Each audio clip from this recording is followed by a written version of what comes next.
तो अगर आपको कोई भी एक्यूट कंडीशन हो, एक्यूट कंडीशन यानी सर्दी हो, ज़ुकाम हो, बुखार हो, लूज़ मोशन हो, वॉमिटिंग हो, तो ये सारी एक्यूट कंडीशन है। ये सारी एक्यूट कंडीशन में आपको कभी भी दवाई नहीं लेनी चाहिए।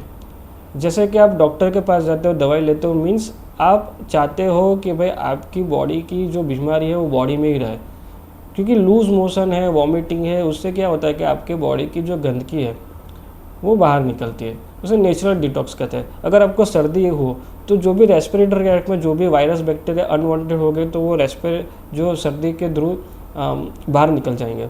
अगर फीवर आता है उसका मतलब कि आपके बॉडी में जो भी माइक्रो ऑर्गेनिज्म है तो वो ज़्यादा टेम्परेचर में ज़िंदा नहीं रह सकते, तो वो किल होने लगते हैं।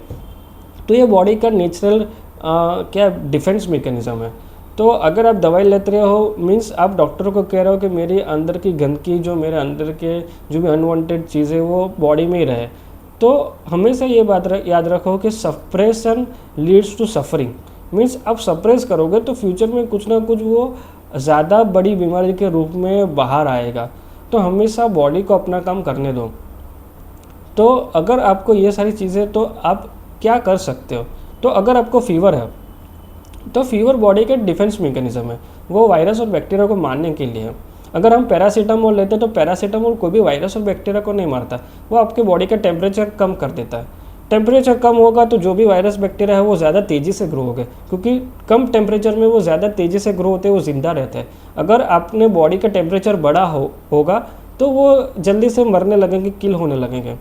तो आप अल्टीमेटली पैरासीटामोल लेके आप वायरस बैक्टीरिया की हेल्प कर रहे हो।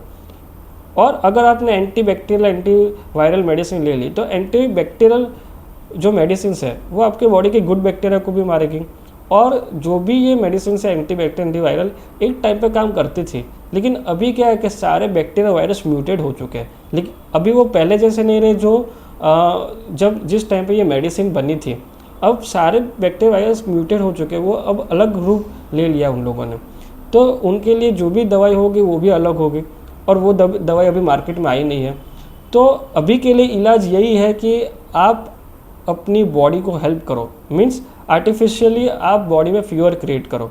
उसके लिए क्या करना है, आपको एक बाल्टी लेनी है, उसमें गर्म पानी भरना है, अच्छा खासा गर्म होना चाहिए, उसमें दोनों पैर उसमें डिप कर देने हैं। तो जैसे ही आप ये करोगे तो आपका बॉडी का टेम्परेचर धीरे धीरे बढ़ेगा। ये आपको आधे घंटे तक करना है। इसके लिए आपको ये बात का ध्यान रखें कि आपका पानी है वो गर्म रहना चाहिए, वो मेंटेन रहना चाहिए। उसके लिए आप साइड पे ज़्यादा गर्म वाला बाल्टी भी ले सकते हो, या फिर कुछ भी मैनेज करके आपको वो बाल्टी का पानी गर्म मेंटेन रहना चाहिए।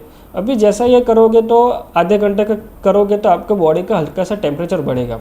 फिर उसके बाद 1 घंटे बाद आपका बॉडी का टेम्परेचर धीरे धीरे नॉर्मल होने लगेगा। अगर आपने फर्स्ट सिम्टम्स पे ही, अगर पहली बार फीवर आया तभी आपने ये कर लिया तो आपको दूसरे दिन फीवर होगा भी नहीं। और दूसरी सारी प्रॉब्लम है कि अगर आपको थकावट हो रही है, वीकनेस लग रही है, तो आपको 3 स्टेप फ्लू डाइट लेना। कोरोना के टाइम पे जब हॉस्पिटल में ये मालूम नहीं था कि क्या करना है क्या नहीं करना है, लोग मर रहे थे, डॉक्टर को इलाज नहीं मालूम था, तब एक जगह पे एक डॉक्टर थे, डॉक्टर BRC, वो 3 से 5 दिन में गंभीर से गंभीर कोरोना के पेशेंट को ठीक कर रहे थे, सिंपल 3 स्टेप फ्लू डाइट से।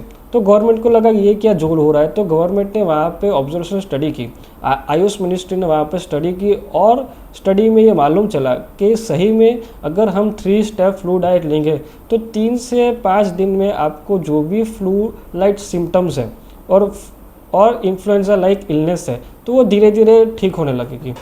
तो सिंपली आपको उसमें क्या करना है कि आपको कोकोनट वाटर और सिट्रस फ्रूट जूस आपको एक इक्वल क्वांटिटी में लेना है। जैसे कि आपका वेट डिवाइडेड बाई 10, अगर मेरा वेट 60 kg है तो डिवाइडेड बाई 10 मीन्स 6 ग्लास मुझे कोकोनट वाटर और 6 ग्लास मुझे करीबन सिट्रस फ्रूट जूस देना है पहले दिन। फिर दूसरे दिन आपको जो भी वेट है डिवाइडेड बाई 20 मीन्स 3 ग्लास आपको सिट्रस फ्रूट जूस लेना, 3 ग्लास कोकोनट वाटर लेना, और प्लस आपको टमाटर और खीरा लेना। टमाटर और खीरा क्यों? क्योंकि उसमें मैक्सिमम आपका वाटर कंटेंट होता है। जब भी आपको फीवर होता है, बुखार होता है, तो आपका बॉडी में डिहाइड्रेशन होने लगता है। तो ये सारे वेजिटेबल्स आपको स्पेशली टमाटर और खीरा आपको दूसरे दिन से स्टार्ट करना है। वो भी आपके बॉडी वेट के अकॉर्डिंग, आपका वेट इंटू 5 मीन्स करीबन आपको 300 ग्राम जितना आपको वो वेजिटेबल्स लेना है।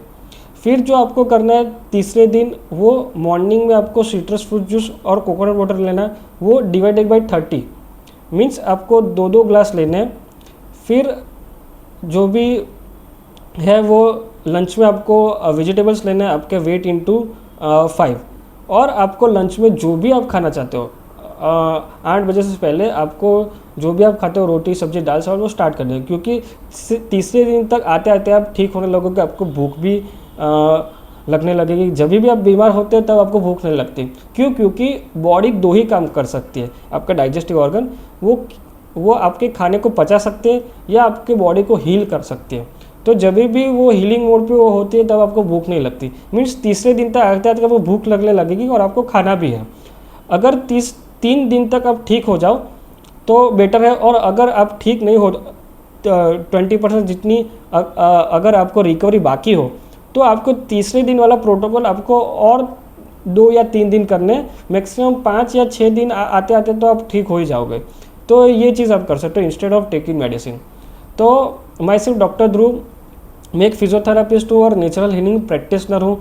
तो ऐसे ही कई जानकारी के लिए आप मेरे पेज को फॉलो कर सकते हो, और अगर आपको कोई प्रॉब्लम है तो फिजियोथेरापी के रिलेटेड, लाइफस्टाइल डिजीज़ और इन्फेक्शियस डिजीज़ के रिलेटेड, तो आप मुझे संपर्क कर सकते हो। Thank you.